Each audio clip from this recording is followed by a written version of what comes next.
Pada saat ini kami menuju Danau Lutan yang merupakan salah satu danau yang terletak di Kelurahan Tumbangrungan, Kecamatan Pahandut, Kota Palangkaraya, Provinsi Kalimantan Tengah. Danau Lutan merupakan salah satu danau oxbow yang berada di Das Kahayan dan menjadi danau floodplain atau danau limpasan banjir. Oleh karena itu, kondisi kualitas air danau sangat dipengaruhi oleh kualitas air Sungai Kahayan. Berdasarkan kondisi hidrologinya, Danau Lutan merupakan danau yang tersambung ke Sungai Kahayan hanya pada saat curah hujan tinggi. Inlet danau terdapat pada bagian hilir berupa saluran kecil berukuran lebar sekitar 2,5 sampai 3 meter. Sedangkan inlet pada bagian hulu sudah terputus secara permanen dengan Sungai Kahayan. Pada saat video ini dibuat, hari ini, tanggal 6 Juni tahun 2021, dapat dilihat kondisi permukaan Danau Lutan dipenuhi oleh berbagai jenis tumbuhan air yang didominasi oleh jenis kiambang atau Salpinia molesta. Selamat pagi, selamat bertemu dalam video praktikum mata kuliah limnologi untuk mahasiswa jurusan Perikanan Fakultas Pertanian Universitas Palangkaraya. Pada video praktikum hari ini, saya akan menjelaskan tentang teknik pengukuran parameter fisika dan kimia perairan serta pengambilan sampel plankton dan bentos. Sekarang posisi kita berada di Danau Lutan yang merupakan salah satu danau yang berada di Kota Palangkaraya. Di sini nanti akan dijelaskan dan dipraktekkan langsung cara pengambilan sampel yang berhubungan dengan materi praktikum 3. Silakan ikuti video praktikumnya. Cara pengukuran suhu dengan termometer analog. Pertama-tama, masukkan termometer analog yang telah diberi tali ke dalam air dan tunggu selama kurang lebih 1 menit.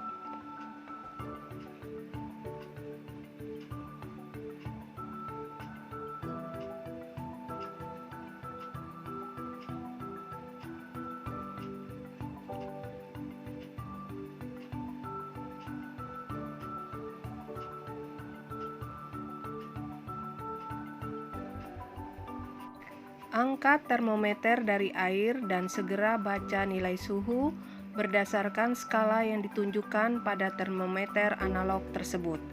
Catat nilai suhu tersebut dan masukkan dalam tabel pengukuran suhu perairan. Cara pengukuran kecerahan dengan Setchidis. Turunkan Setchidis secara perlahan-lahan ke dalam air hingga batas hampir tidak tampak atau disebut dengan jet 1, catat kedalamannya.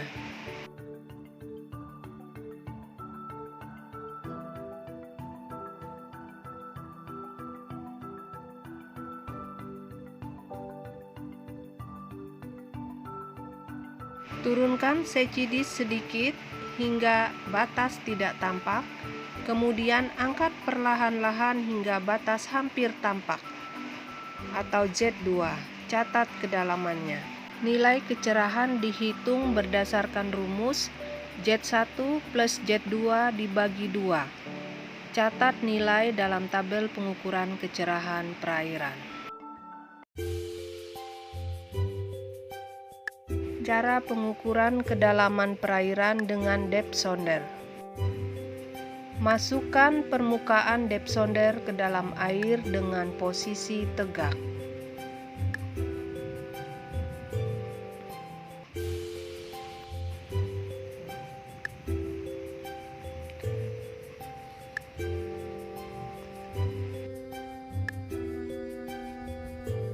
Tekan tombol untuk mengukur kedalaman, kemudian lepaskan. Baca nilai kedalaman yang tertera pada layar monitor depth sonder dan catat dalam tabel pengukuran kedalaman perairan. Cara pengukuran derajat keasaman atau pH, electrical conductivity atau AC, dan total disolved solid atau TDS. Hidupkan alat pH ECI TDS meter dengan cara menekan tombol power. Masukkan sensor alat pH ECI TDS meter ke dalam air sesuai kedalaman yang diinginkan. Tekan tombol pH dan baca nilai pH yang tertera pada layar monitor. Tekan tombol ECI, baca nilai ECI yang tertera pada layar monitor. Selanjutnya tekan tombol TDS, baca nilai TDS yang tertera pada layar monitor. Catat nilai pH, ECI, dan TDS dalam tabel pengukuran pH, ECI, dan TDS perairan. Cara pengukuran oksigen terlarut atau DO dengan DO meter Lutron. Hidupkan alat DO meter Lutron dengan cara menekan tombol power. Masukkan sensor DO meter ke dalam air sesuai dengan kedalaman yang diinginkan. Baca nilai DO yang tertera pada layar monitor DO meter dan catat atau masukkan dalam tabel pengukuran DO perairan.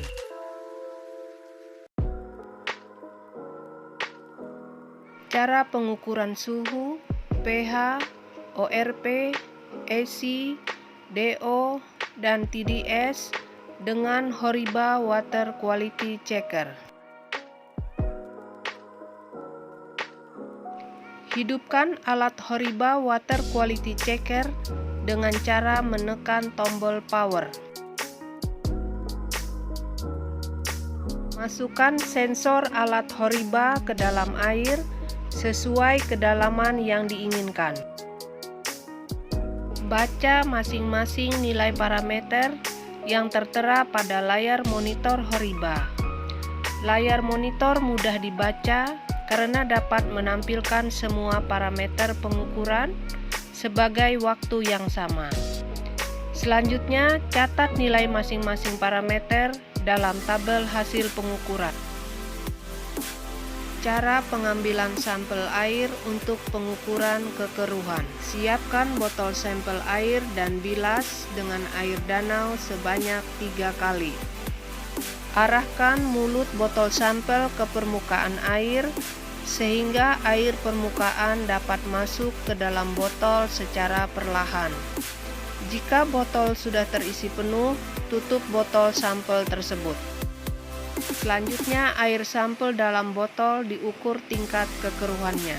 Pertama-tama, bilas botol kupet dengan air sampel sebanyak 3 kali. Kemudian, masukkan air sampel ke dalam botol kupet sampai batas yang tertera pada garis kupet. Bersihkan botol kupet dengan tisu sampai kering sebelum dimasukkan ke alat turbidity meter. Hidupkan alat turbidity meter dengan cara menekan tombol power. Masukkan kupet yang telah berisi air sampel pada tempat kupet untuk pengukuran kekeruhan. Selanjutnya, tekan tombol read. Tunggulah sampai beberapa saat. Kemudian, baca nilai kekeruhan yang tertera pada layar monitor turbidity meter dan catat pada tabel pengukuran kekeruhan perairan.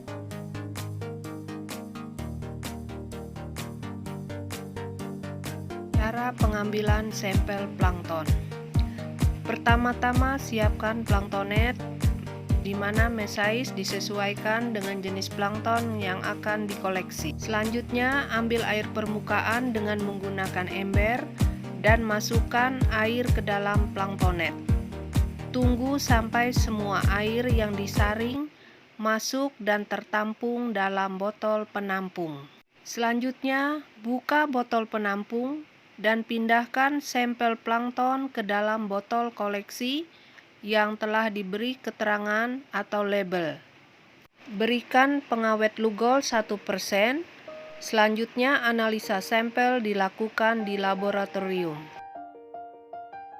Cara pengambilan sampel bentos. Siapkan Ekman Grab dan buka mulut Ekman Grab dengan cara mengaitkan tali pada kedua sisi Ekman Grab.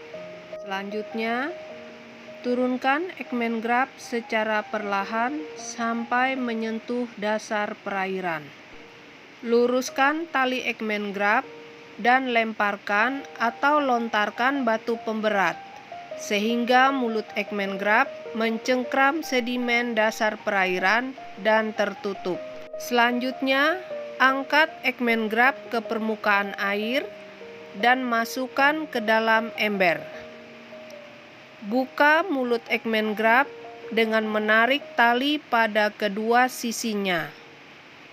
Keluarkan sedimen dari dalam Ekmen Grab dan masukkan ke dalam plastik sampel yang telah diberi keterangan atau label. Bawa sampel bentos ke laboratorium untuk proses penanganan sampel lebih lanjut. Demikian penjelasan praktek tentang teknik pengukuran parameter fisika dan kimia perairan, serta pengambilan sampel plankton dan bentos. Semoga video praktek ini dapat bermanfaat, khususnya untuk membantu mahasiswa dalam memahami materi praktek yang telah diberikan sebelumnya. Jika masih ada yang kurang jelas, silakan komen di bawah ini. Terima kasih, sampai bertemu di video praktek lainnya.